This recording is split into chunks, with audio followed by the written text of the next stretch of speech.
Welcome, welcome, Craze Fin fans.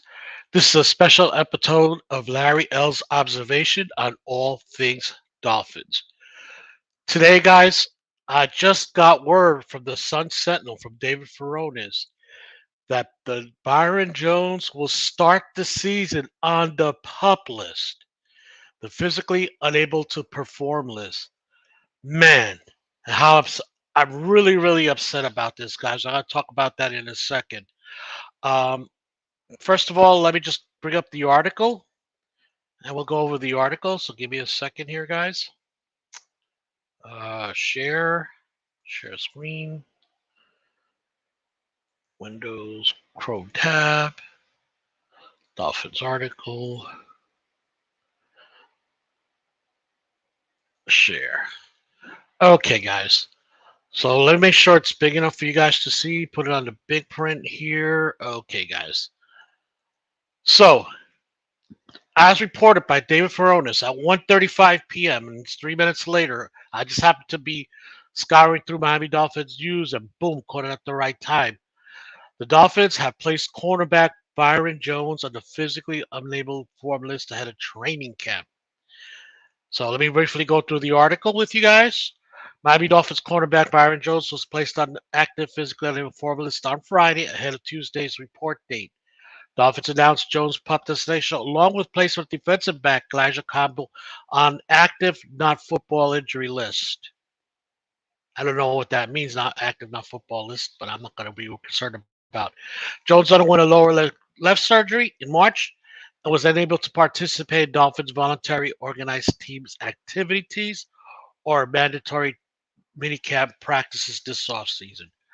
With Miami reporting to training camp on Tuesday and holding his first practice on Wednesday, the active pup designation means Jones will not participate in practice to start camp. Once able to return, he can be activated off the pup list. If still not ready by the start of the regular season, Dolphins can move him to the reserve pup list, but that requires a player to miss the first 6 weeks of the regular season.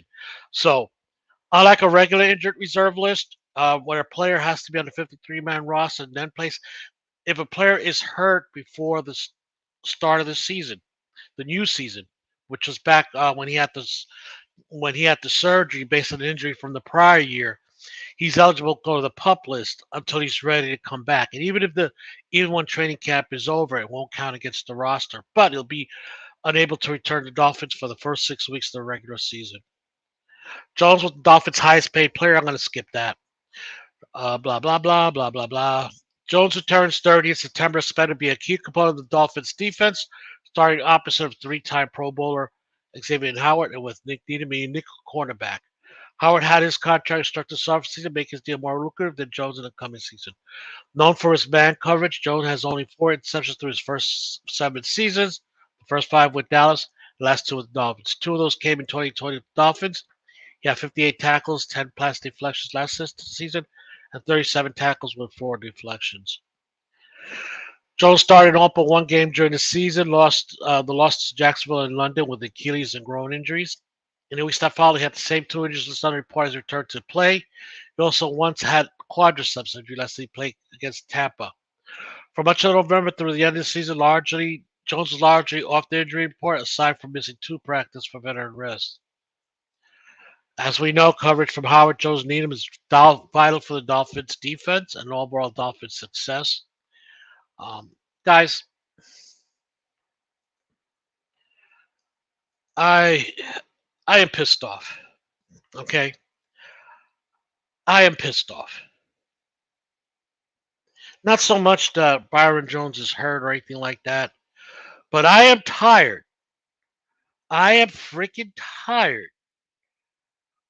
of the Dolphins, and it's not just the Dolphins, the NFL in general, and the NFL allowing this to happen, to not clue in the fans of the status of their players. Because we are fans. We are fans of these players and of this team. We have a right to know where we stand in injury reserves.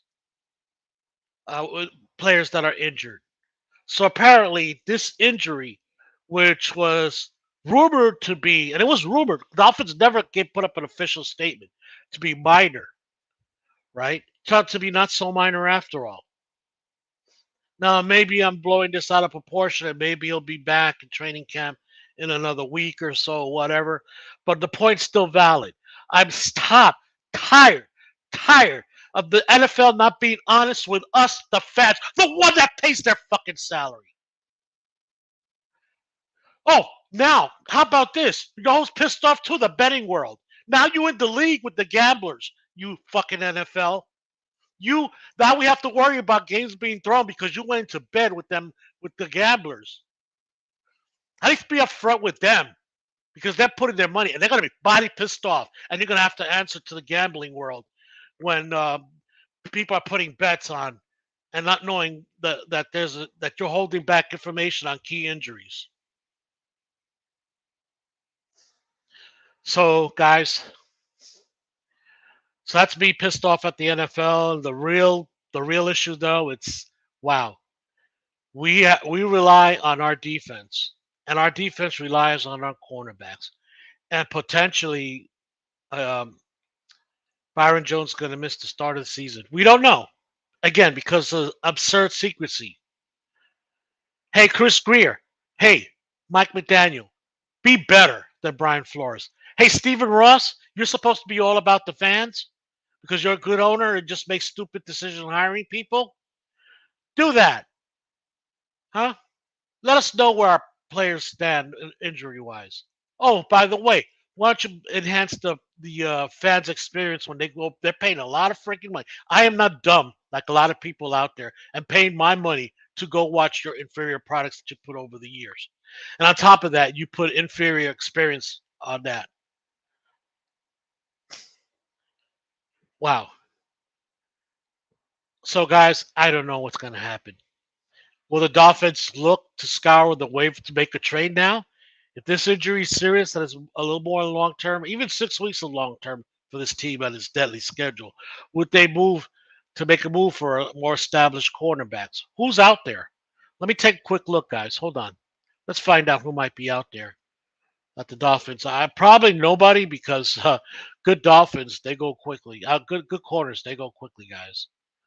So give me a second here while I get the list of free agents still remaining.